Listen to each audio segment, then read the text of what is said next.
Welcome back for another episode of Branching Out with Sierra. In today's episode, we're going to be talking about a topic that is something I'm not that confident in and have always struggled with over the years, and that's sales and marketing. We are going to have Eric Murr with us today, and you're going to hear a little bit about his background, but Eric has 35 plus years in sales and marketing, so very experienced in the field, and I have a lot to learn from him. He is from Kegris, outdoor advertising, and the digital marketing side as well.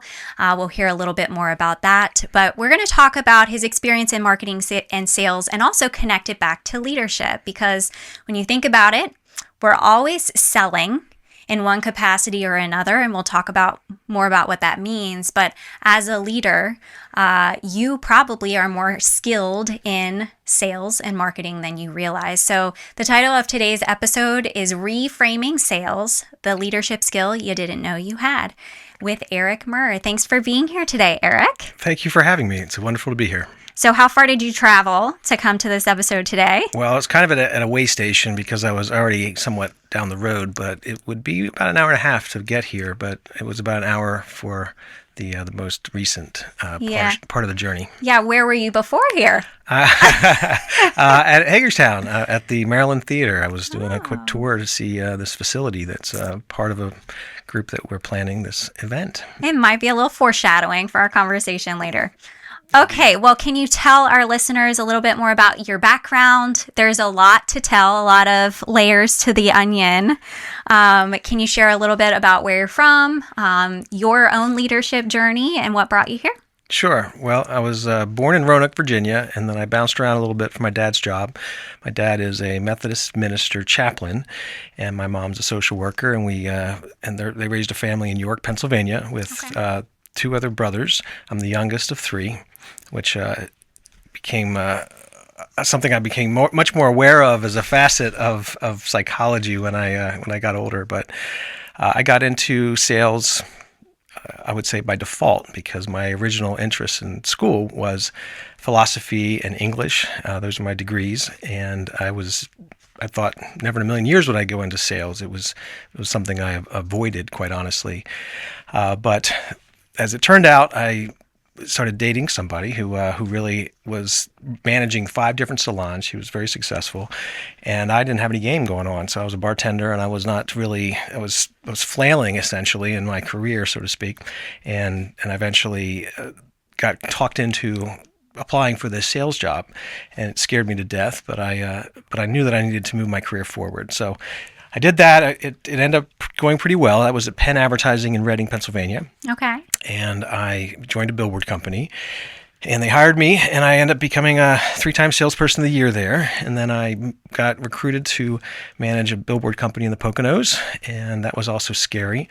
Another interesting story there if we ever want to go talk about that. But I originally turned down the position, and then he called me back and talked me into it, which never happens. He was good at sales. Oh, well, indeed. And I was afraid, essentially, of management. I was very much a reluctant participant in the whole world of sales and marketing, and it's because of really my past and what I believe sales to be. And so I think that gave me a lot of perspective from a client side of things, and why people are typically reluctant to receive salespeople or adopt that identity as a salesperson. So then I eventually found my way to Kegris Outdoor Advertising and knocked on their back door. They hired me. I got 2 of the 3 votes, and that's been 23 years now. And then I launched a digital marketing division, co-founded that down in Danville, Virginia, and that's part of our company. So we have 3 divisions.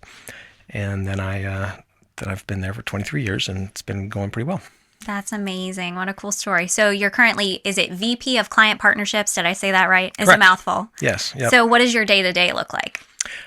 So my day-to-day is really advocacy for the companies at large. So I'm looking for what's called integrated partnerships for the most part, which is those that might be doing digital marketing as well as billboards, because it's a 1 + 1 = 3 kind of combination, or 1 + 1 = 5 even, when you do 2 different platforms or media tools, and then they come together and they're integrated with synergized work, then that's much more powerful than isolating out your work with one vendor versus another.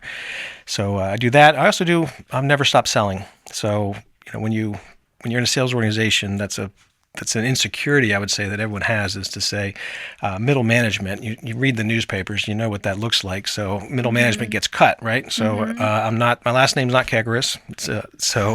I feel like I have to earn my salt every single day, and I do work hard to be sure that I'm always bringing in revenue and conscientiously attending to that. But basically, I'm an advocate for the brand of Kegaris and making sure that I can reach people. I teach classrooms. I do a radio show, and I'm also doing this podcast, of course, and some leadership conferences. Actually, you've got a lot on your plate. It's crazy. It is crazy. Don't we all? It is crazy. And you're writing a book. And I'm writing a book that should be finished this year too, which is pretty cool. Yeah. Well, I noticed my second book, actually. You have to promote the first one. So at the end, when we talk about you and how to find you and how to reach you, don't forget to come back to that. Okay. Sure. I noticed a pattern in your story about this fear. You overcame it, and it sounds like it's very rewarding when you do the hard thing and you overcome that. Absolutely. I think there's one of the chapters in the book is called "The Obstacle is the Way." So not that's a cliche that's out there out there pretty significantly, but to me, the obstacle is the way is really what it comes down to. Is you need to be uncomfortable in order to grow, and I'm sure that you in leadership and your work, that's my whole world. That is your That's world. why I'm sitting here on a podcast right now. That's right. You put yourself in uncomfortable situations, and you're forced to then deal with insecurities. You're forced to challenge yourself beyond your comfort zone, of course, and then you discover new talents, and then you become convinced that you're better than you were, and it's a greater version of yourself. So ultimately, I think that is one of the beautiful things about selling, is that you're continuously putting yourself in uncomfortable situations, and it teaches you so much about who you are, what you believe in, who you don't want to be, who you do want to be, and also ultimately, which I think is the real point of it all, which is to understand your clients and then make sure that you're an advocate for them. Yeah, I feel like it's funny because obviously you're a writer, so I'm assuming, I shouldn't make an assumption, that you do some journaling or something. But when I look back at my old entries about what my challenges were a couple of years ago and what seemed so big then, it's kind of comical, right? And you're like, oh, that's so silly. I am climbing a much bigger mountain right now. Nice. I don't so much journal as I do send myself a zillion emails. I have to, one of my tactics that was an instrumental in my success, to whatever degree someone thinks I've been successful, has been writing everything down. Because bottom line is, I forget everything. I turned a weakness into a strength by making sure that I didn't forget something. So I turned this weakness into a strength by ensuring that I wrote everything down. My fear of failure was that I would forget something, and instead actually making sure that I didn't forget it, I became somewhat special in always delivering on my promises. And that was a cornerstone of whatever success I've had, because most people actually forget to do what the things that they say they're going to do. And I wasn't about to do that because, again, I was fearful of what those repercussions would be. So I definitely wrote everything down. And as a result, I delivered on my promises. I built trust. And that, of course, led to relationships that flourished. I can really relate to that, honestly, because post-Lyme disease, my memory is shot. And so I lean 100% on writing everything down, recording it, putting things in my proof hub, my task management software to make sure I follow through, because my fear is disappointing others is a big fear for me. So if I say I'm going to do this by 5 p.m. tomorrow, if I do it at 5:01, it breaks my heart. I feel like I've really let someone down. So I too write everything down and have to record everything. Otherwise, I'm afraid I'm going to forget it. So I definitely feel like we can turn that weakness into a strength. And you're right. People now see me as more reliable than the next person who might not write it down and they do forget. 100%. Yeah. Interesting. So you said a degree in English and philosophy.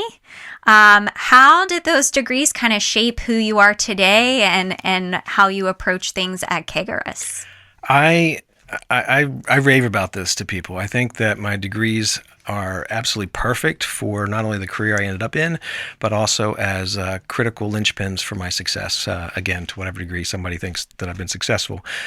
English is a gift and a tool that I use every single day. Who doesn't, right? And every single communication we ever make, we are employing a tool to be effective at communicating concepts. And so if you have a tool that's been refined, it's more sophisticated, it's more in depth with capabilities and various terms that you can use, then by gosh, you're going to have a much bigger arsenal of weapons to deploy, essentially. And so having a command of the English language has been a tremendous benefit to my work. Philosophy is, the definition of philosophy is the love of wisdom. So if you really love wisdom, then you're very conscious of what your thoughts are, quite honestly. And then you're investigating whether they make sense. You're investigating whether they are valid. And so thoughts are just, you can discover that you often have a lot of emotional responses to things. You say, gee, gosh, you know what?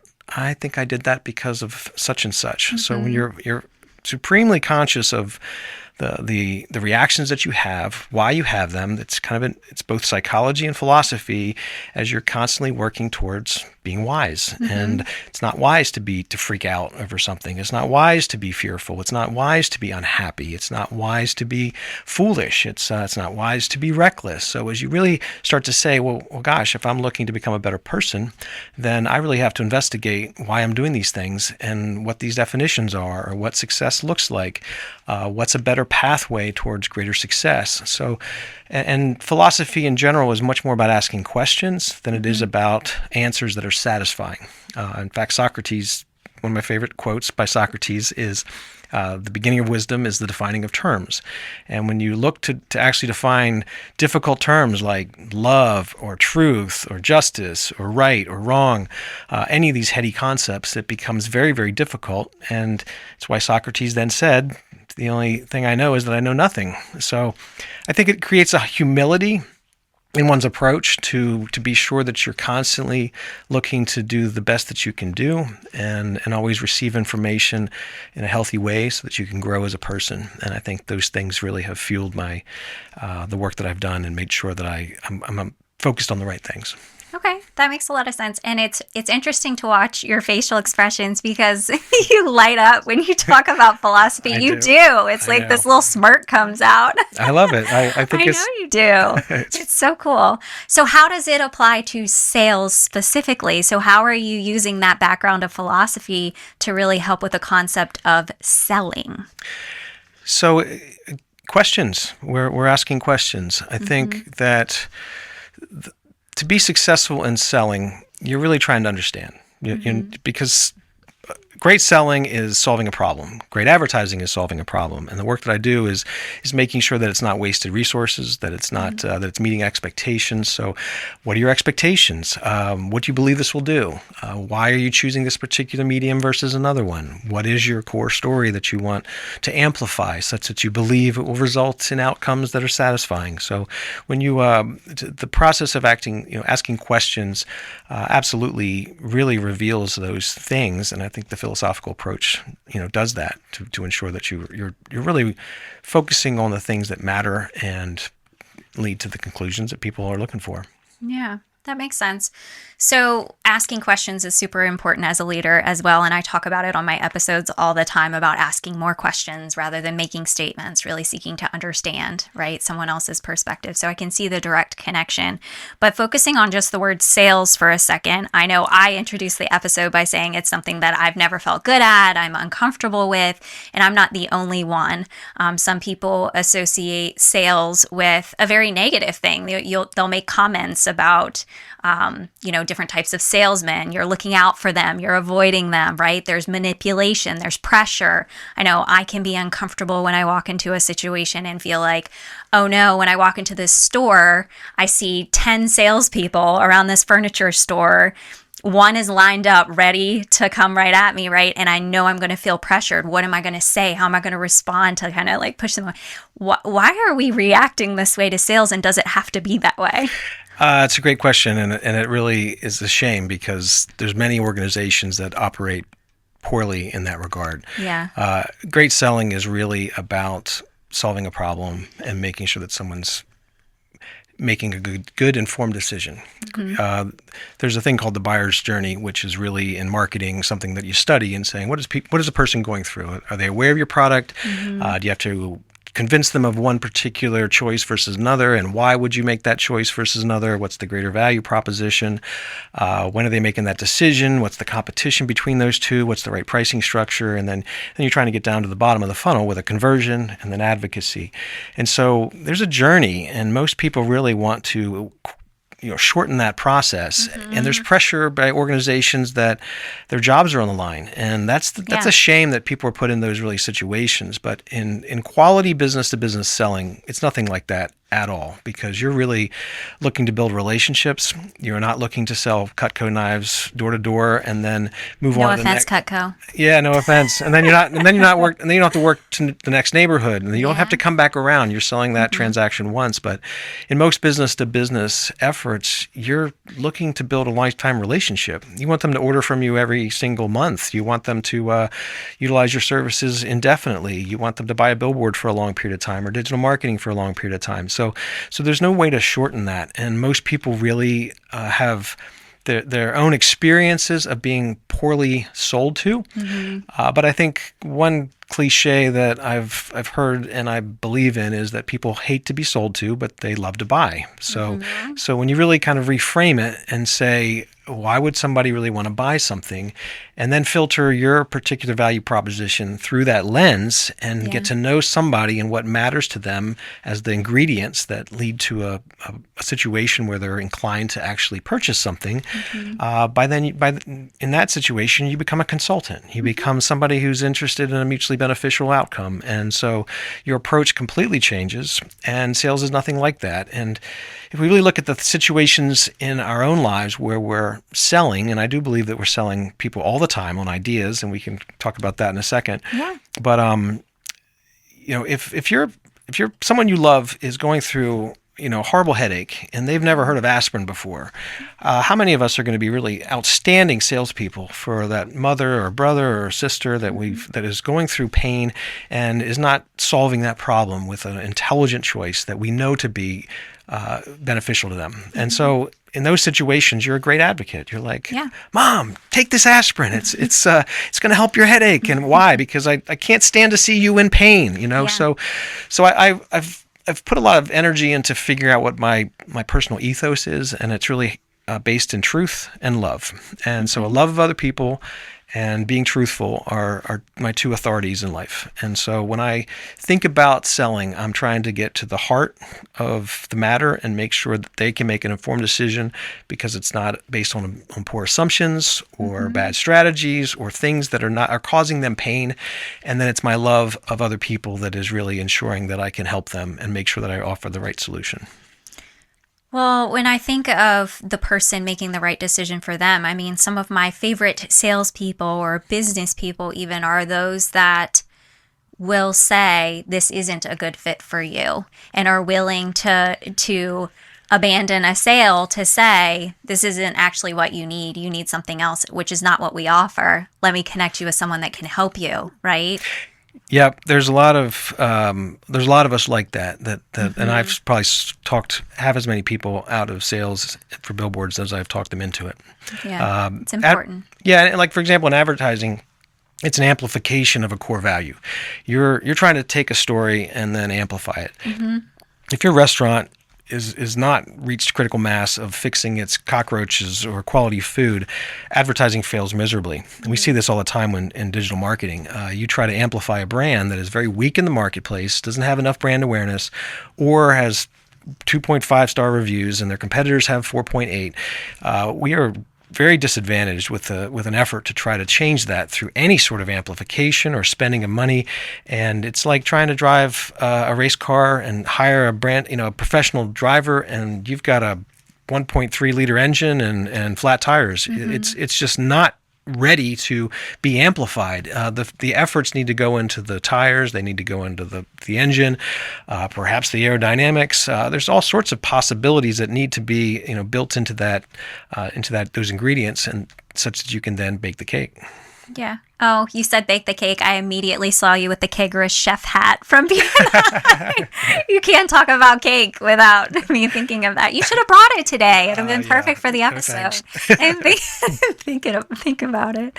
That is so funny. So you mentioned that we're all selling all the time. Can you speak more to that? Sure. The reality is, we are advocates of ideas, right? Whether that's faith, where someone should live, where someone should go to school, whether they look great in those jeans. At the end of the day, we're trying to change the world because the world is broken in many respects, right? It's not meeting our expectations. It's filled with injustice. It's filled with sadness. It's filled with suffering. It's filled with all sorts of things that are causing people difficulty. And so when we see that, we judge it. I mean, if you look on social media, vote for this person. No, you vote for that person. Here's why. And so really, it's a matter. The only person that's not selling is the person who's an extreme introvert and is debilitated in their ability to actually form an opinion. But the minute that you say should, and if you've ever said the word should in your life, you're selling. You should do this. You should try this. That's because your beliefs are strong. And I think the stronger your beliefs are about any particular thing, the more that you end up being a salesperson, because you're really trying to ensure that other people adopt that opinion. And then there launches the whole investigation as to why and whether it's worthy and whether people actually believe it. So we see a huge spectrum on those outcomes, right? So from like, you're crazy to, oh my gosh, I never knew that. That's a great idea. Thank you so much. So I mean, we've had those experiences when we've said you should go date Bob, and Susie does, and they get married, and you're like, see, I told you, or you're selling the right thing, or right, and then you're successful, but it doesn't work out. Then we say we stop doing that. Yeah. Well, obviously, sales seems probably a lot easier today than back in the day when you were making decisions based off of that fear, right? But trying to relate to those that might be listening that really are scared of sales, fearful of selling something, whether it's selling themselves because they're a business owner and they're the face of the business, selling a product or a service. What advice do you have for people who have fears associated with sales? Investigate whether they really believe in what they're selling, more so than anything. And if it doesn't feel like it's special, it doesn't feel like they really can get behind it, you might want to consider a shift. Either you need to improve the value offering, or you need to decide that you really want to change those outcomes successfully, because ultimately it comes down to what you want and whether you believe it's worth it. So I would say that you mentioned that you mentioned that it's actually more easier to sell. It's paradoxical because it's certainly more comfortable for me to introduce an idea to somebody, but it's much more difficult to actually introduce an idea to somebody. And this is kind of what I'm talking about at this upcoming leadership conference, is that people are over communicated to. They're in information overload, and so we're trying to get somebody to pay attention to an email or an outreach, and they're buried in work. They're buried in information, and they can't actually get beyond that. So to answer your question, ultimately, we're trying to get a connection point. We're trying to have an alignment in timing, in circumstances, and in availability of consideration, a whole host of things. And when that happens, you got to see where someone's at. You mentioned the word fear, and I think that fear is a critical ingredient as to why people don't do anything and they don't receive your offer very much. So I would again go back to investigating why you believe what you believe, and whether you're selling aspirin to somebody with a headache or whether you're selling an average product to something where the marketplace is exceptionally crowded. You're not going to fix that. If you're ultimately selling something that you know to be average and it's deliverable, and you're not that excited about it, you're going to continuously struggle to try to force a square peg into a round hole. Yeah. And there's a lot of situations that are people that are out there like that going through those difficulties. But if it's somebody who is really can get centered in the idea that their work matters and that they help people's lives, I mean, it would be like somebody drowning in the ocean, and you've got a life preserver, and they're saying, help me. Oh, I don't know if I should throw this to you. I would not want you to have to decide to grab this and even suggest that you grab this life preserver because you should make your own decisions. And they're like, throw me the life preserver, please. So bottom line is it really comes down to how passionately you believe that your solutions are valid. And I think working through that helps you decide whether you need to work on your value proposition or decide to make some shifts. In a couple of episodes ago, I don't even know how long ago, I think I was talking a little bit about, how I had a lot going on with like podcasts, retreat, workshops, getting podcast sponsorships. And I felt like I was asking people for a lot of things, which really bothered me because I felt like I was asking them to do me a favor. And I might have mentioned this to you and Robert, but I had some people talk to me about the mindset shift in realizing that actually I'm giving them value and I should be able to confidently do so. And after I changed my mindset, I feel like with the summit we're about to talk about, it has become so much easier for me to speak about the value that we're bringing to the region through this summit. And these sponsorship conversations are so much easier for me to have because I don't feel like they're doing me a favor. I feel like I'm giving them a great opportunity and I can speak confidently about why they should want to be involved with it. And it's a total shift for me. Absolutely. I listened to a speaker one time. It was the Rick Pitino, the coach that's won national championships in Division I basketball. And he spoke about the ways in which he would train his team in end of game situations, and as well as the training itself. He would work people so hard, and he would continue to reinforce in those players the idea that you deserve to win, and you've earned the right to win, such that you don't become fearful at those last 5 seconds that are ticking down, and you thinking, oh my gosh, I hope we're lucky and I hope we win.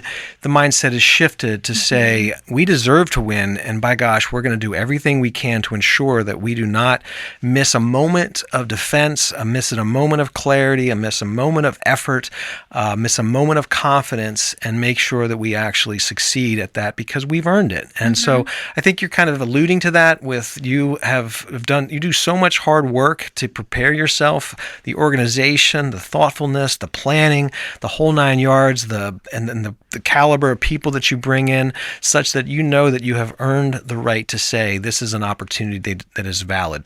And so I would say that that's exactly what it's really wise for someone to do if they're struggling with their value proposition, is you need to have earned the right to make those asks, because then you don't question it yourself anymore. And the questioning yourself actually reveals in yourself the idea that I'm not quite really there to make that ask. That's why I'm feeling uncomfortable. But in my world, I've gravitated to billboards because I don't question its value anymore at all. The only thing I question is whether creative is quite aligned with the actual value proposition, and making sure that somebody actually gets that this is a piece of the pie and not the entire pie, because everything's connected in marketing.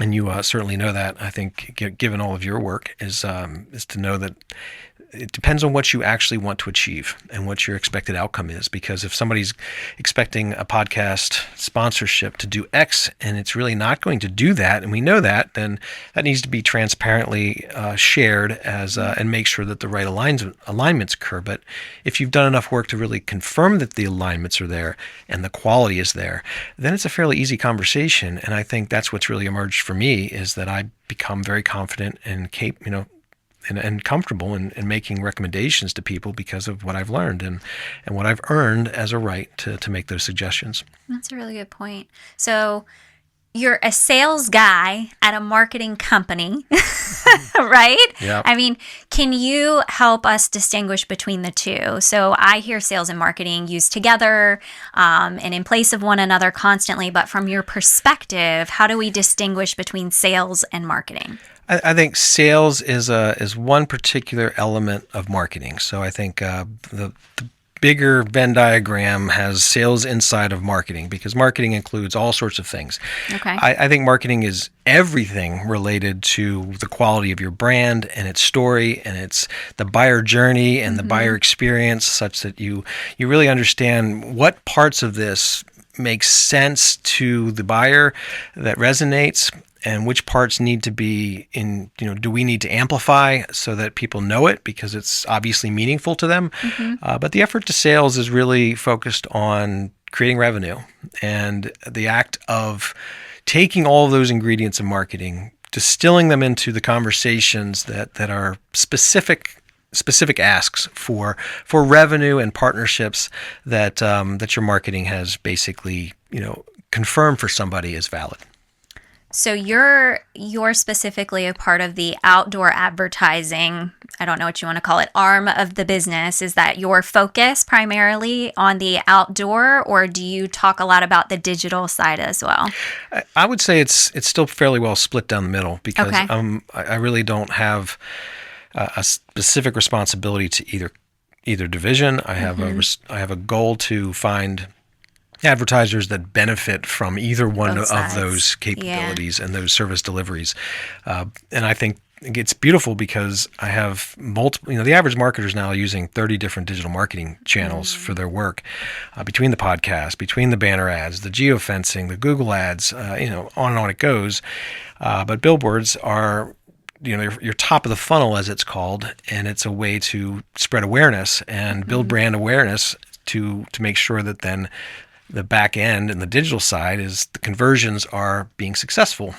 So basically, I want to be sure that when someone says I have a problem, I can filter it through my lens and say, well, your problem is related to this. And because it's this, then you have these particular things that need to be dealt with. And this particular tool is better at achieving that. And here's why. So it's really about helping people make an informed decision. And I'm in a really fortunate position to be able to offer two fantastic tools, because out of home is still doing extremely well because of its success at driving search. And digital marketing, of course, is essential for almost any business these days because of how much we rely upon the internet and Google for search. When you say out of home, what does that mean to the average human? Yeah. Thank you for wisdom is defining of terms, right?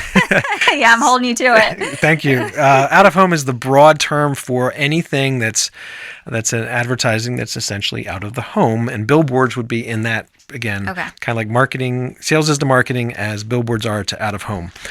There's also taxi tops. There's bench advertising. Gotcha. There's wallscapes. There's things that I don't think about on a regular basis, right. But it's totally normal to you because I'm like outdoor. The only option is really billboards. Yeah, well, exactly. Think of all the other things. But yeah, there's lots of different out of home tools actually. So I have to be honest that I don't feel I paid as much attention to billboards until I met you, and now I'm obsessed with looking at each one. Is that one of Kagris's billboards? And welcome to my world. Oh my gosh! Or how did they decide out of all the words that they could have put on the billboard? Why did they choose that or that picture? And I try to think like you, but I can't.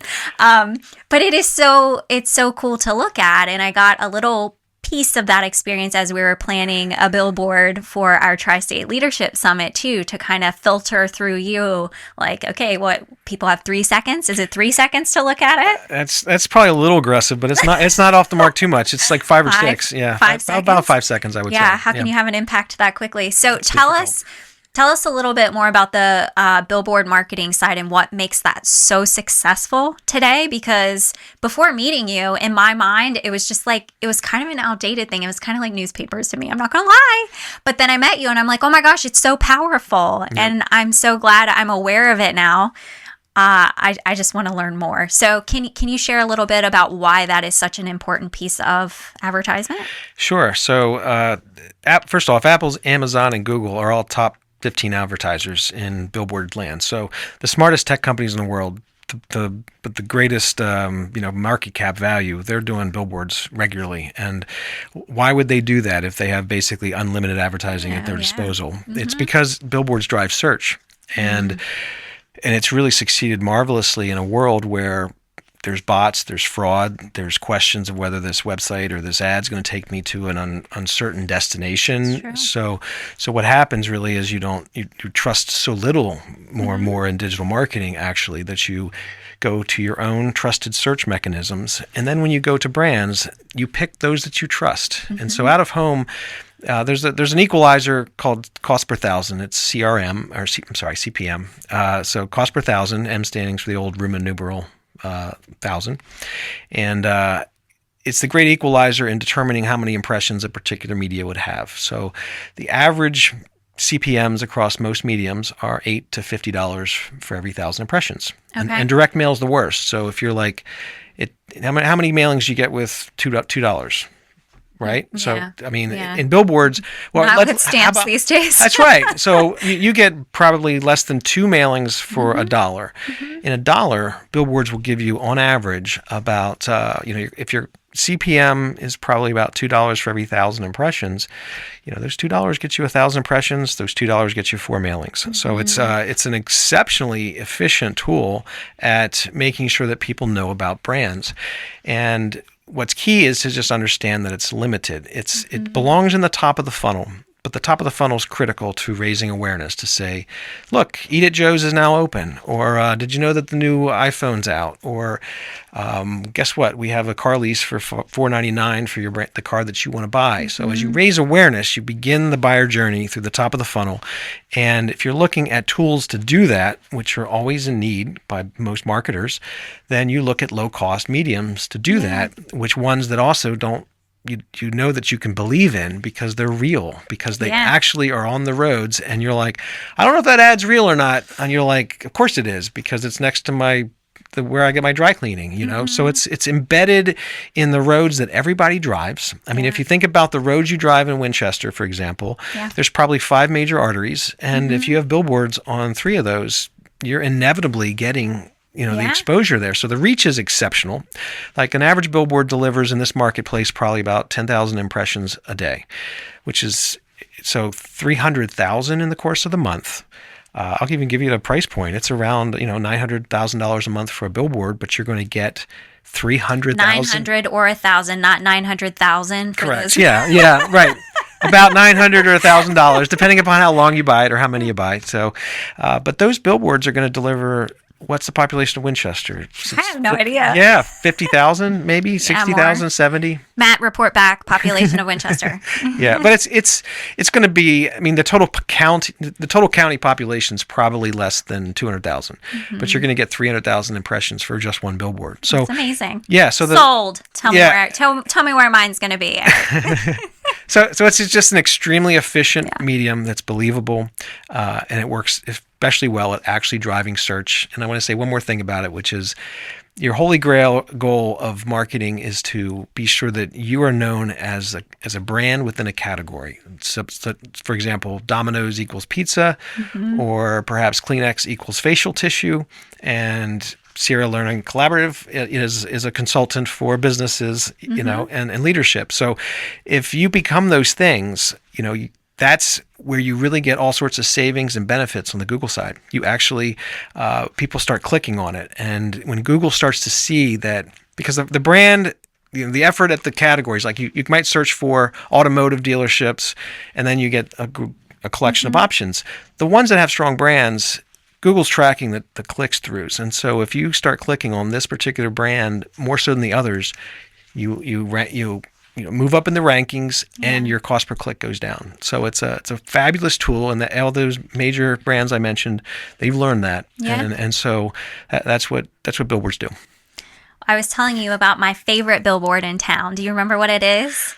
Oh gosh, hold on. It's one with the arrow. It's 2 billboards next to one another. What does it say? One has like a neon arrow, and it's like smart advertisers use billboards. And then the other one is the business. And I'm like, did they have to pay extra for that? Because that is brilliant in my mind. Because the neon catches your eye, and you're like, whoa. They're like literally, it's an arrow pointing. Now I'm choosing them. Yeah, what you're talking about is a self promotion that we do when we have a non-sold piece of inventory, and one of the tactics that I created a while ago was picking arrows that went either direction, and it did 2 things. It utilized the open space to put a huge arrow up there, which is a powerful visual that's impossible to ignore, quite honestly. It's a huge, huge arrow.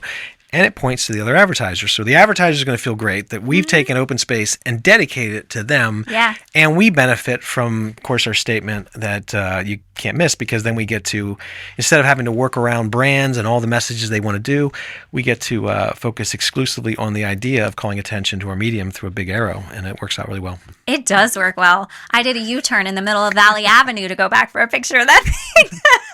I did. You're a rare individual that's turned around to take a look at another billboard. But thank you so much.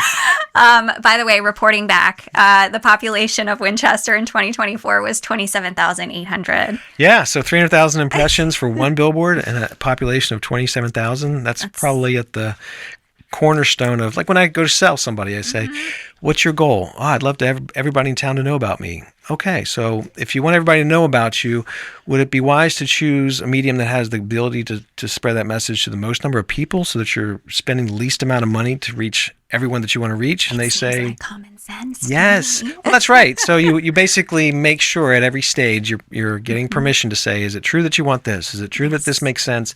Do you agree with this?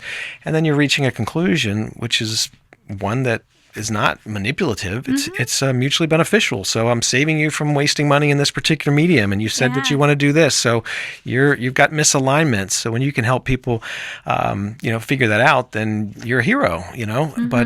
But the challenge is super busy lives. They're resistant to that experience when we've all been badly sold to. And one of the biggest things I have to do is to have someone believe that I'm not going to corner them or pressure them. And I really focus hard to make sure that people feel that way on the front end. Well, it's relationship based. And I think it's pretty obvious as soon as someone meets you that you're not transactional. I think people pick up on that quickly. They do. Yeah. They absolutely do. So speaking of that, I believe that this is true. I think that Kageris is the 15th largest billboard company in the United States. Is that accurate? That's correct, yes. That's impressive. Okay, so how do you think that Kageris achieved that? What does it come down to? What really distinguishes you guys from the next billboard company? Well, we've grown both organically with our own builds, and we've also had about 30 acquisitions since I've been there for 23 years. So that's a lot of acquisitions. It was. I don't get credit for those acquisitions, but I take a little credit for growing sales such that we could afford those acquisitions. Yeah. So it's all part of it. But I think that we are patient with people. Okay. I'm very fortunate to be in a company that's kind of the sweet spot between mom and pop and corporate America.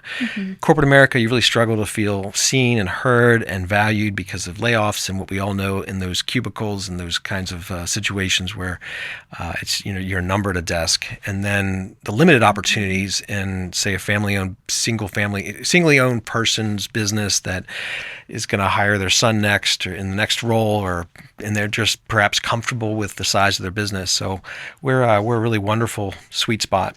I think we've benefited from a culture of treating people the way you want to be treated. We're patient with people, and most sales organizations are not patient. There's been many times where there were challenging conversations with underperforming sales team members, but we worked through that and we benefited from them. The one guy had a $50,000 reduction in his sales the one year, and then he grew almost $300,000 in a time after that. So I think most sales organizations are too short of a leash in that regard, and it's a double whammy. Not only do they miss the opportunity to see people grow and become much stronger advocates for an organization, and that legacy and the legitimacy of those tenure that you build, that is not a fake news story inside your building, but is a real one that people tell on their end. And then I think you also miss out on the ability for them to really tear it up in the next year. So it's if you really can find people that you can work with, and they just decide to grow with you, it's a better long-term decision, I would say. Yeah, that's a great culture to be a part of. So I'm excited because you and Kagaris are involved with the upcoming Tri-State Leadership Summit, and that was originally you and Robert bringing the idea to the table to begin with. So can you give a little bit of background about the event? And I know you're speaking about, let me see if I can get it right, the art of persuasion in an over-communicated world. I want to know why you chose that specific topic as well. Okay, well, I hope I remembered all your questions. So let's see. How did the event come to be? How did the event come to be? Well, I think there's no shortage of need in the marketplace to grow, for people to grow professionally. So, and in most cases, the interchanges and experiences and opportunities are fairly small, and you have to travel to New York or Chicago or Philadelphia to have a dramatic experience of coming together with regional leaders and collaborating and networking and that sort of thing. So through conversations with various local folks that are in the business of leadership, or as well as in chambers of commerce, and talk to business owners all the time, the sense is that there's not enough leadership, and so that was a big part of it, is saying I think there's a need for it, and we want to be sure that we can offer that. And I think there's people that I knew, like yourself and Robert, that I think brought specific high-level capabilities to do what people needed to hear, to speak on the things that mattered. So that was a big part of it. The second piece is with the art of persuasion is, it's my own story. I mean, honestly, I think you mentioned it. I think it's easier to sell for me personally, and yes, it has been easier to talk to people. But as I mentioned, it's harder to get in front of folks. The volume of information we are actually dealing with is at an epidemic level. There is a slide that I'm going to be sharing at the conference about something called the data sphere. Have you heard of this? I'm pretty sure my father told me about it the other day, but continue. I'll let you know after you say it. Yeah, so the data sphere is basically the totality of all bytes of information that is shared across the internet. Who knows how they're tracking this? But the bottom line is it's grown exponentially over the time. I mean, between 1G, 2G, 3G, 5G, video and AI, and its demand and its insatiable data consumption, we're experiencing that on many fronts, between 12 different social media channels that we're managing, how many passwords do you have, right? And usernames. It's like it's an army of them. Yeah. And you have to have one password to a program to it's painful. Control all of them. There's billions of social media posts, 5,000 mainstream news articles every day. There's 100. We all get an average of 121 emails a day. So I mean, it's difficult to break through that and have good conversations because everyone's doing triage. Essentially, they're really having to identify the most important projects. And the idea of starting a new project, hey, would you like to consider doing some advertising? I can't take on that right now. I mean, folks are really struggling to do the things that they want to do because they're just overwhelmed in break fix or responsiveness, just attending to the reactionary requirements of their job, and I think what's left in the dust is those new interactions that are where all the excitement and the magic happens. Yeah. It is what my dad was talking about, because this is what he said. Every time I take a picture, he's like, is that going into that cloud? Do you know how many data centers are having to be cooled because you're taking all these pictures right now? Oh my gosh. So yeah, he was talking about it with me too.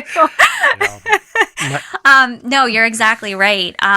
And thinking about taking one full day away from your business to be a part of something that really you could benefit from is hard for a lot of people to do, right? Something pops into their email and they're like, that's a whole day. I can't do that. I can't walk away from the business for a day. So that's another thing is, like, while you are out of the office, like I was for almost 2 weeks, right? And things are, coming into my email, you have to make a choice, in my mind, about what's going to be best long term, not in the short term. Like, those emails seem important to me at the moment, but long term, what impact is this one day event going to have on my career, right? My ability to grow. So we have to pick and choose which communications are most important to us. So I totally understand what you mean by an over-communicated world.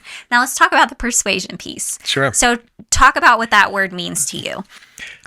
Persuasion is, again, going back to the cliche, people hate to be sold to, but they love to buy. So persuasion is being mindful of when the conditions are ripe for somebody to actually purchase something. And I think that is the art of persuasion, is to listen and understand what someone's world really looks like. Yeah. And it's very, very hard to get that conversation started because, again, people are in triage mode. So there's a lot of heavy lifting to get the conversation. But when you get to the conversation, and there's two aspects of persuasion. There's the one-to-one and there's the one-to-many.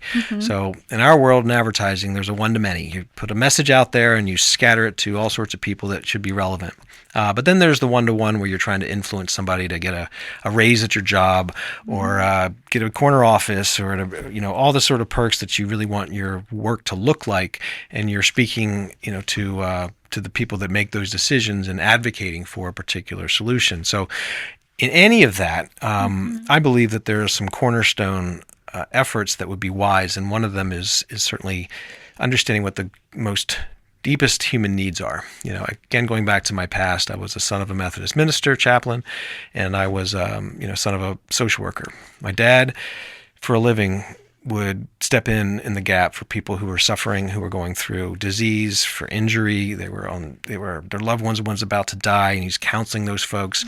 They might have a person going into surgery for a 10% chance of living. My mom answered a hotline for help. How am I going to feed my infant? They're going to turn off my heat. All sorts of things. So at the heart of all of that, which shaped my entire upbringing and why I really wasn't even going into sales, was empathy. Empathy and love. And again, I mentioned my core values, my two core authorities. It's truth and love. So if love of people and their circumstances and the need to help them grow and whatnot, to me, people don't care how much you know until they know how much you care, quite honestly. And so I think the art of persuasion in a world where people are overwhelmed, the most core value, if you look at Maslow's hierarchy of needs, it's safety is the number one need. And people are fearful, like you walking into your furniture store, you're afraid of being assaulted, right? So so in that particular case, a salesperson would be like, listen, I know you're afraid I'm going to assault you. I'm not, that's not the right word, but confront you. Forgive me. You're going to confront you and you're like, I don't want to be confronted. So it's permission based. So you address the fear. I think the art of persuasion is really about seeing people, knowing what they're going through, understanding their needs, and not delivering something that's irrelevant. In a world of overcommunication, we need to gravitate to the most critical needs, and typically it's to feel loved, to feel safe, and to feel valued. And so I think that's what I try to do in all of my work, is to have someone really feel like they matter to me, and that I'm not looking to create an uneven situation here. I'm trying to create balance and make sure that if I'm selling aspirin and they're like, I don't have a headache, no harm, no foul, thanks, this isn't the right fit for you, but you have a headache, oh, it's screaming, have you ever tried aspirin before? What is this crazy stuff? It makes no sense. And you're like, well, let me tell you about why and what other people have said, and and then you give the evidence and you decide what they really need to hear in order to make an informed decision. But then they take the aspirin, their headache's gone, and by gosh, they're like, "Thank you for giving me aspirin." So I think the art of persuasion is asking the better questions. It's getting to understand why someone is feeling unsafe, and then focusing on the most urgent need that really gets the ball rolling, so that they understand that you understand their pain points. Yeah, it makes a lot of sense to me that the more questions you ask, the better idea you have of what they need. But if you're immediately selling the thing and you haven't actually, been curious about the need, you don't know if there's alignment, right? Yeah, you mentioned the chef hat, but, it's like selling flour and someone says, you're making a cake, right? Yes. Well, have this flour. And you're like, I don't have any sugar and eggs and I can't get any. And no, but it's really amazing flour. You should really try it. It's incredible. Like, I don't have the sugar and eggs, so I can't make the cake, so I'm not going to buy the flour right now. And I might buy it later, but if you keep trying to sell the flour when the conditions aren't there such that they can actually bake a cake, then it's pointless. You're ruining the relationship because you're clearly demonstrating that you're not listening and hearing, and these are kind of basic fundamentals. And it's amazing to me how often people in sales completely ignore all of this. Yeah. They only think about themselves, and it's like what any decent salesperson has ever said since the beginning of time, and yet for whatever reason we still need to keep reinforcing it because most people still operate from this really bad, terrible, simplified paradigm, and it makes no sense. Yeah. I completely agree with that. I was thinking about all the different people that will be in the room. We're going to have a wide variety of folks in the audience, right? What is the one key takeaway? I don't want you to give away everything you're going to talk about that day, but the one key takeaway that you think might apply to everybody in the room, no matter who they are, what position they find themselves in. So I think there's two key takeaways, and I maybe repeat. That wasn't allowed. Okay, a rule fine. No, I think the most important thing is to focus on to remember that professionals are really personal people. They're, no matter what the masks are, no matter what the costumes that we wear are, behind any professional front is a human being. And I think that fear is their biggest hurdle and their concerns for safety. It shows up in their decisions for vacations. It shows up in their whether they go on a date, whether they walk down an alley. Every decision that we make, we're not going to make a choice when we don't feel safe. And so I think one of the key takeaways is to really focus on how you can create a safe environment, a permission-based environment, such that a successful conversation can actually occur. That would be point number one, and I'm not going to remember my second point, number two, because I wrote it down. But it's because you weren't supposed to have to. Yeah, this is evidence, Eric. Yeah, right. And okay. So the second thing is probably centering on is to remember that there's so much over communication that they can't deal with it all. So if you're going to dilute your message with irrelevant information, you're making a mistake. You need to connect with somebody on the most essential pain point or desire that makes their life better. Because if you're missing the mark, you've lost your shot, right? Because the pinky doesn't get dealt with in triage. Only the head injury is. So you better be talking about finding the head injury and addressing that, as opposed to talking about an irrelevant matter because they just won't give it any attention. They don't have time to. They might want to, but there's things on my to-do list that have been there for 2 years, and I'm not alone in that regard. Yeah.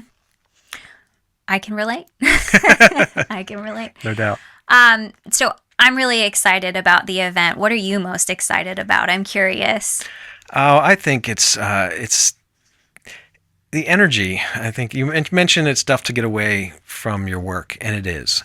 And that feels like a tough ask, but I don't know of anybody that ever really feels like they feel disappointed that they made a choice to get out of this raging rapids and have a picnic on the side of the bank of the river and enjoy watching the rapids go past and having some perspective. It's the classic step. Instead of working in your business, you're working on it. And I think that you have to have that perspective in order to know whether your rudder's pointed the right way and the sails are set at the right location. So to be able to reset, reconnect with your values, reconnect with your deepest desires in business, and say, you know what, I deserve more. I want to achieve more. And so to be surrounded by people where there's this collective energy of a shared belief that personal and professional development is a cornerstone of someone's life, to me, that creates a magical energy that is impossible to quantify, and it really is wonderful. And next thing you know, you meet 12 people and they become lifelong friends. So the joy of meeting people and getting to know them and being out of your rapids for a day, it's kind of a unique professional vacation. It's not a personal vacation, but it's kind of a professional vacation that still allows you to stay connected to your business, but much more, allow clarity to emerge, because we can't do it when we're overconsumed with responsibilities. Yeah, That's a good reason to be in the room for sure. I was thinking about, I went to a conference in Florida. It was a Maxwell conference. I used to try to go to them once or twice a year just because being around John Maxwell, I don't know, immediately gets me excited and enthusiastic about the coming year. But did I tell you this story? Have No, I told I you don't this think so. before? So went all the way to Florida for this conference, and one of the most exciting parts of the event is standing in line waiting to be able to go take a picture with him. I love pictures with John. It makes me happy every time to get a book signed by him and just be there in his presence for a minute. And the line is obviously very long, and so you're going to get to know the people in front of you and behind you. So the first time I went to get in line, I saw the line. I'm like, oh, I'm going to need to go to the restroom before I get in line because this is going to be a while. So I left the line, went to the bathroom, came back. And I looked in front of me and behind me at the people, and I'm like, I'm going to have to talk to one of these people. So I end up talking to the guy, not the girl. Imagine that. just the way it is with me. And I found out after talking to him for a few minutes that he lived 5 minutes from me. Wow. And it was crazy because the conversation started out as, where are you from? And I said, Virginia, because I never know what to say because I'm like, Virginia and Pennsylvania and West Virginia. I don't know. So I said, Virginia. And he said, oh, I'm from Pennsylvania. And I said, oh, I am too. And he said, I thought you said you were from Virginia. And I was like, well, I work in Virginia. I live in Pennsylvania. I grew up in West Virginia. I'm like from it all. He was like, oh, Pennsylvania, where? And we found out both in Greencastle, 5 minutes from one another. And you know me and having a plan for things in life. Like I plan everything to the extreme. For some reason, I had not really cared to plan who was going to be picking me up from the airport. I was like, I'll figure it out at the end of the trip. I'll call somebody and they'll come grab me. It was so funny because we were standing there talking about how he parked at Dulles and he'd be driving back. And I was like, oh, he's like, who's picking you up? I said, I don't know. And he was like, well, do you want to ride? That's the conversation with my mother that I met some random person at a conference in Florida and he'd be driving me back, and to call Matt and be like, oh, by the way, yeah, there's this guy. He's going to be driving me. It seemed crazy. Totally trusted him. Anyway, we're friends now. We would go to breakfast once a month. He is also Maxwell certified. At the time, he was the CIO of Patriot Federal Credit Union. Oh, wow. Now he's the CEO of a bank in Franklin, Virginia. And we still talk constantly. But it's so cool because we will be friends forever. Yeah. And it was that one day at the one conference. And because I left, I went to the bathroom, came back because I would have been next to somebody else. Isn't that cool? That's fantastic. So you're at the Tri-State Leadership Summit. Somebody's going to be a lifelong friend. It's almost guaranteed. Yeah. Absolutely. That's the guarantee that we're giving people. Yeah, and I think you're also in a much more relaxed state. Yeah. There's a phrase called evaluative conditioning, such that the way in which you receive a message in an ad in one environment dramatically changes in terms of its memorability as well as the depth and the length in which it stays with you, depending upon the environment. And our data science CIO, he's studied this, and he's run programs in urban cities and then rural cities. It's a big difference in how we actually, give ourselves permission to receive information. We're either shut down or we're open to it. And it's like driving on a country road, and you're like that's why billboards work. You're like, oh, that's interesting, and that's interesting. And then if you're in a subway in New York City, you're like, you're crouched down. So I think the point on that is when you go to a conference, I think you've given yourself permission to be open to new ideas, and those are the subtle shifts in mindset that make tremendous differences in your life, quite honestly, because when you're in your natural patterns, and it's again going back to the you're not in your comfort zone. I think if you study your brain during those moments, it's lit up like a Christmas tree. Like when you study people doing music, their brain is lit up because they're just like actively receiving information and moving their arms and hands, and the same thing goes for putting yourself in a situation where you're on high alert, essentially, for what's going on and who you can talk to and what you're thinking, and that's a powerful thing for human beings to go through, quite honestly. It is. It was probably what my brain looked like the entire time we were meeting this morning on the Tri-State Leadership Summit. Yeah. So for our listeners, we had a planning session today, half-day planning session. So it was great to have everybody but Jay, loser, in the room. It's okay. He knows he is.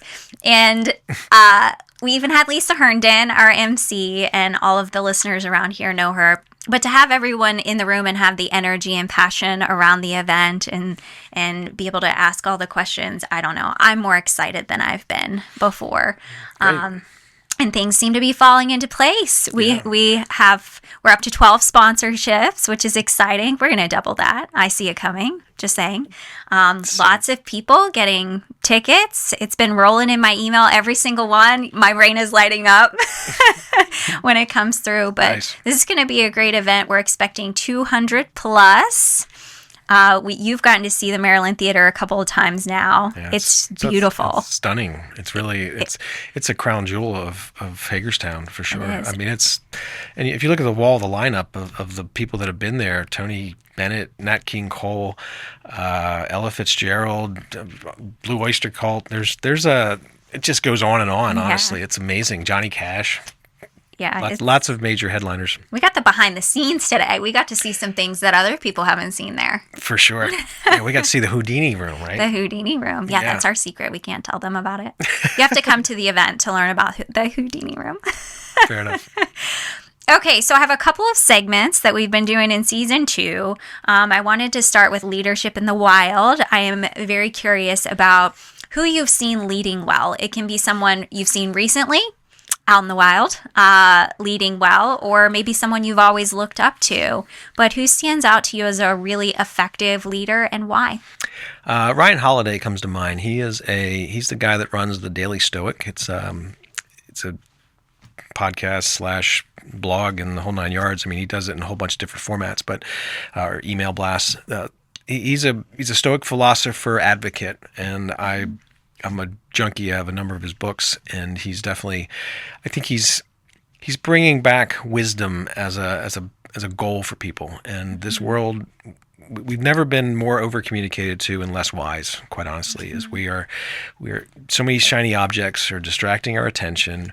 We are wasting so much time doom scrolling. We're just simply exhausted from that work, and it's depleting us. It's robbing us of more intentional work, as well as thoughtful consideration about who we want to be and why we're making those decisions. So it's a collective challenge to basically to build a community of like-minded people that are focused on some old classic themes and practices of good thought, essentially. And I think that that's really necessary because, again, if we're letting all these distractions lead us, we're rudderless and we're not setting our sail, and we've got to decide where we want to go in these boats of ours, right? Are we going to be going, over to see this new and uncharted beautiful island, or are we going to, go in circles and look back on our life and say we haven't achieved anything? So I love that he's bringing back a focus on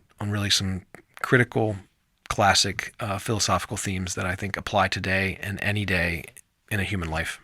I will have to look into that further. This is news to me.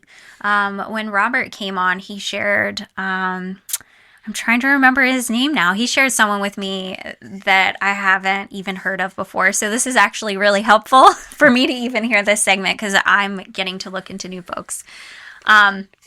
This week, I'm going to say, I'm actually going to say my dad, because he's like a quiet leader. So he's not someone who's out in the community and like interacting with people all the time and having influence in that way. But on my road trip with him, he is someone that will always take advantage of a teachable moment, right? And he has so much knowledge. I've never met anyone that knows more than he does. Seriously, I think you and I have issues remembering. If he hears something one time, it sticks and it blows my mind. So like on any topic, but just going across the country and learning about the geography of the country and the geology, it blows my mind how much he knew and how much he was able to share with me. And so that impacted me, and I've been going and sharing my knowledge with other people, right? And that's what it's all about. So I feel like leadership, a lot of times we think about managing a lot of people, but sometimes it can be a powerful influence just to share learning with someone else one-on-one. Yeah, 100%. Yeah. So that's who stands Nice. out to me. Something else that we've been doing is Leadership Unscripted. And for those that haven't listened to our podcast before, these are listener submissions that we receive of a leadership challenge or scenario that someone might be facing. And we're just going to chat through if we have any ideas to support them. We don't have a name. It's anonymous, so we like to just make up a name. Okay. So this is Tara. Tara says, I inherited a broken culture. I stepped into a leadership role at a company where morale was low and trust was already damaged. I want to turn things around, but where do I even start when people are skeptical of any leader at this point? So, Eric, we focused a lot on sales and marketing with you, but you also find yourself in a leadership role and have been for much of your career, it sounds like. What are your thoughts on this? Have you ever walked into a company where you would have described it as a broken culture? And if so, where does someone begin? Yes, I feel like I walked into multiple broken cultures, actually, Okay. or at least dysfunctional efforts that were really disconnected and not being efficient and effective. Mm-hmm. So I think you start where you're at. Number one, you can't force a recipe to go faster than it's going to go. And we want that, and there may be external pressures to do so, but I think giving yourself permission to know that it might take time would be one of the first gifts I would give yourself, is to say, how is trust? How can we create trust faster than we should? Are you going to ask for a marriage on the first date? You can't do that. It's just not part of the recipe. There are reckless people that do that, but they don't really stick, and they typically are so reckless that they don't know how to govern that, and they end up in bad situations because they're just so eager to jump into it, and and then they get caught with those choices. So I think recognize that it's a process, and be very, very accepting to that reality. I think lead by example. Your values have to align with what you say. If you're going to build trust, then you cannot be somebody who's not trustworthy. And I think if you aren't willing to do the work that other people are willing to do, they're not going to change their mind that you care or understand. So I also go back to that classic cliche, people don't care how much you know until they know how much you care. And you can't prove that you care without time and listening. So listening to the real needs and discerning to what degree it's expressing a pain. And going back to my art of persuasion, I would say, how and why are they feeling unsafe? If you can understand why they're feeling unsafe, then you will have dealt with the most critical, foundational human need that somebody is going through. And it will then give you a springboard to the next steps of Maslow's hierarchy of needs, to their self-actualization. And so that would start there. I love it. You said a lot of the things that I was going to say, to be completely honest. I was going to talk about the importance of asking questions and listening and not trying to change something right away. Obviously, building trust. I don't know if you've ever heard of the 8 pillars of trust, the trusted leader, 8 pillars of trust. We'll have to recommend it to Robert. Maybe that's book 3. Seriously. That book is awesome. And the reason I love it is obviously when we talk about pillars, right? If a pillar is broken, things are crumbling. We need a good solid foundation. And it talks about broken trust in organizations. And I'm going to be talking about at the summit all about creating a common language. And for example, if we're talking about a common language for trust, these 8 pillars, if you can openly discuss and have an understanding of the 8 pillars in order for trust to be solid in an organization, you can start to find the root cause and say, which one of these pillars is broken? And as a team, what can we do to build it back up and make it stronger? So that's what immediately came to mind for me. Yeah, I think I'm often at a 30,000 foot level, and you're I think you do the heavy lifting of getting into the weeds of how do we actually define this? What does this look like? And how are we going to implement this particular challenge and break it down, because there is typically so many things. It's not just one thing. It is many things, and it is a history of dysfunction or disappointment. And those you have to deal with all of them before you can build that recipe. Again, flour without sugar and eggs is not going to be a good cake. So it's necessary but not sufficient, is really a classic philosophical terminology for those types of conditional relationships, is that you need a whole bunch of different things to make a car, to bake a cake, and to build an organization. And I love that your work goes into dealing with the actual specifics of those foundational elements across the board, because you can't leave an unturned rock, stone unturned or whatever. But it's like a bad apple in a bushel. It will, if you leave something unattended to, and it's a cancerous situation. It's not going to be fixed. Yeah.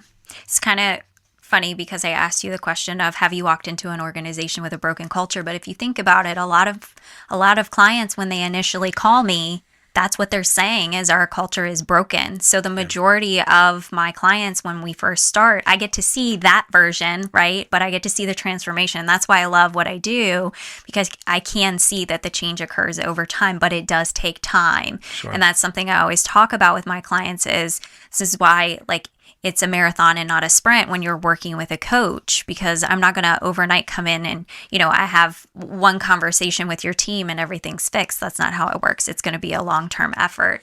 But yeah, I see a lot of this. I really hope that this helps Tara, our imaginary name. And if I can say one more point about that particular thing is, every organization is got its dysfunction. We are human beings. Organizations are made up of human beings.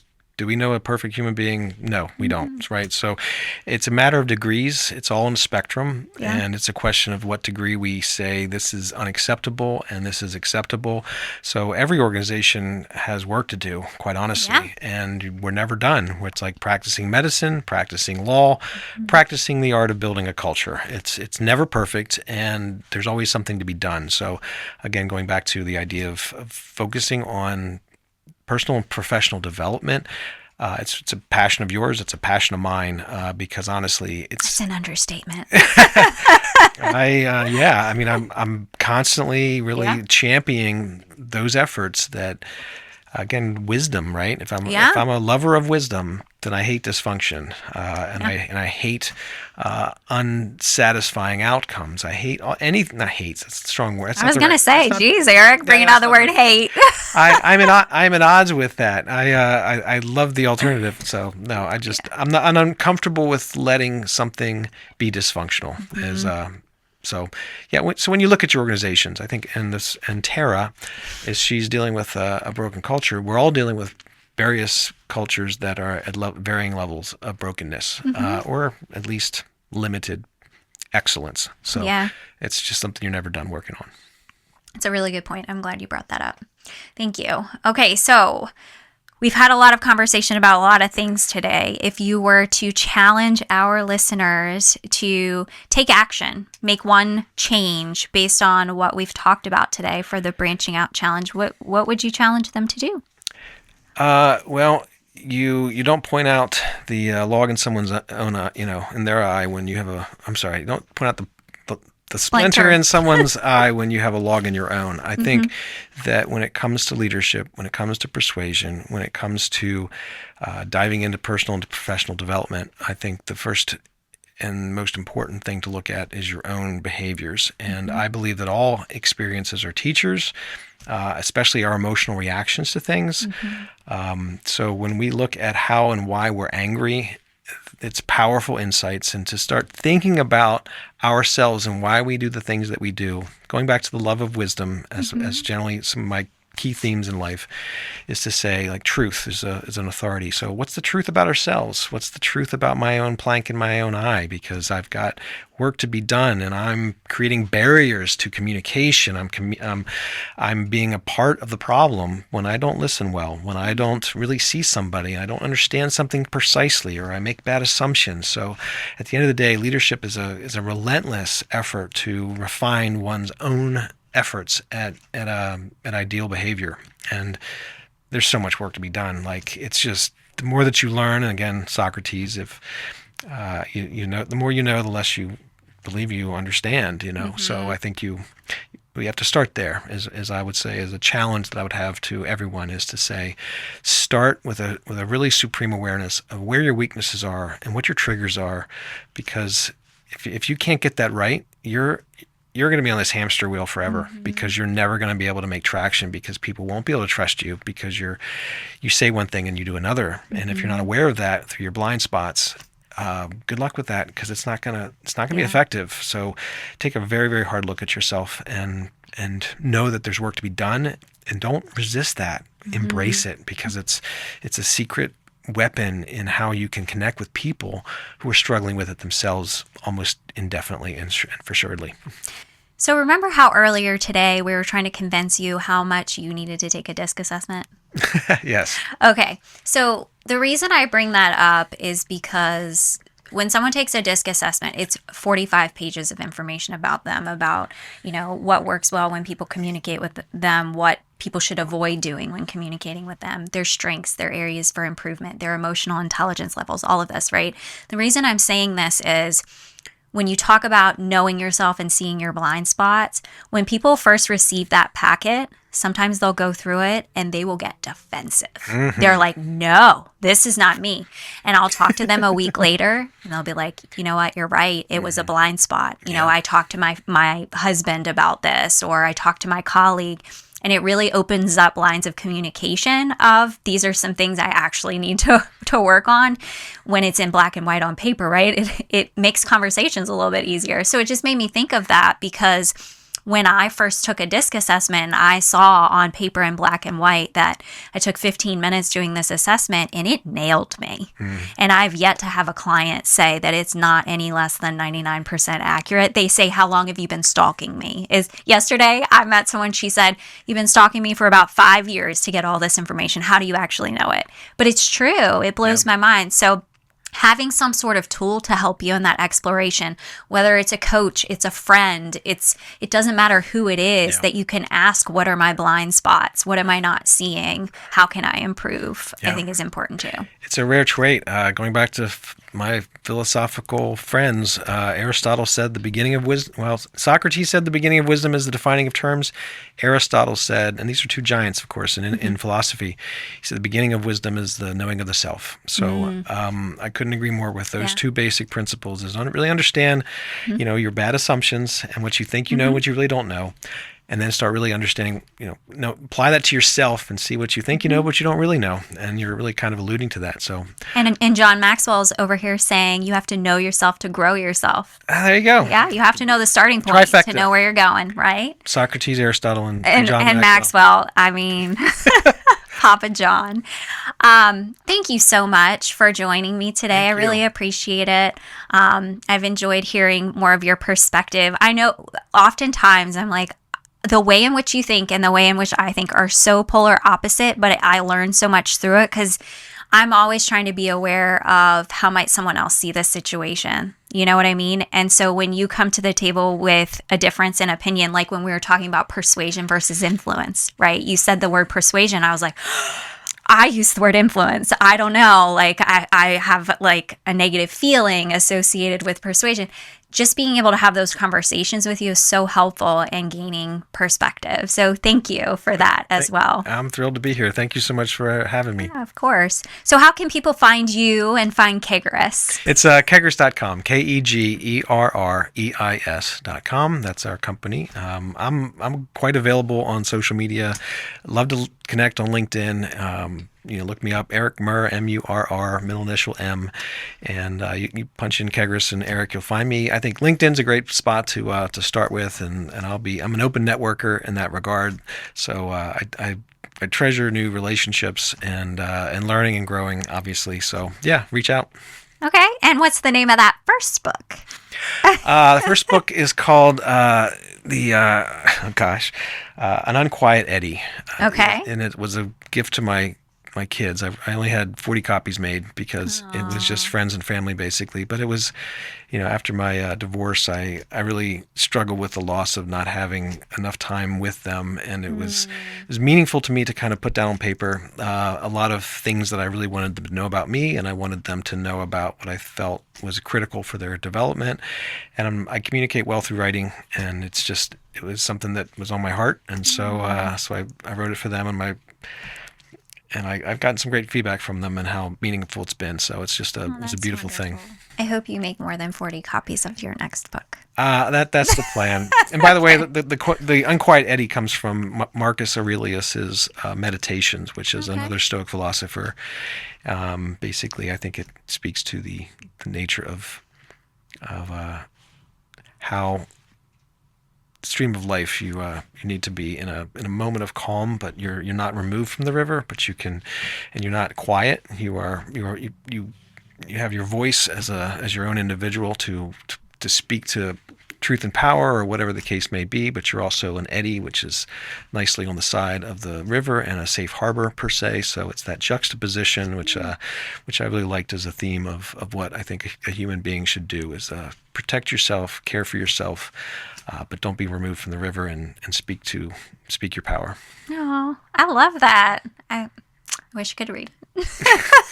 No, that's awesome. Thank you for sharing that. Yeah. All right. Well, I'll let you get back to your day because you're recording on a Friday afternoon, which is dedication right there, and you have a drive ahead of you. So thanks again. Thank you. Anything else you want to leave them with that you didn't get to cover?